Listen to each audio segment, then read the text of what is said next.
মায়া হইতেছে, খুবই খারাপ লাগতেছে এখন। ছোট পর্দার তরুণ অভিনেতা শাহবাজ সানি মারা গেছেন। ইন্না লিল্লাহি ওয়া ইন্না ইলাইহি রাজিউন।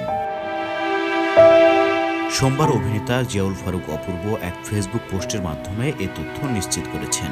তিনি লিখেছেন, অভিনেতা শাহবাজ সানি আমাদের মাঝে আর নেই, সবাই সানির জন্য দোয়া করবেন। খোঁজ নিয়ে জানা গেছে, ঢাকার স্পেশালাইজড হাসপাতালে রাত 3:30টার দিকে মারা যান তিনি। তরুণ এই অভিনেতার মৃত্যুতে সবুজ অঙ্গনে শোকের ছায়া নেমে এসেছে। নির্মাতা ইমরাউল রাফাতের কাছে আসার পর নাটক দিয়ে সবিজ যাত্রা শুরু করেছিলেন শাহবাজ সানি। অল্প সময়ে অভিনয় গুণে দর্শকের প্রিয় চরিত্র হয়ে উঠেছেন, সেই সাথে অর্জন করেছেন নির্মাতাদের আস্থাও। চরিত্রাভিনেতা হিসেবে কাজ করলেও এরই মধ্যে কেন্দ্রীয় চরিত্রেও অভিনয় করেছেন তিনি।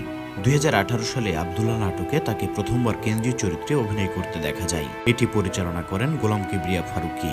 তরুণ এই অভিনেতার মৃত্যু নিয়ে আপনাদের মতামত কমেন্টস করে জানাবেন।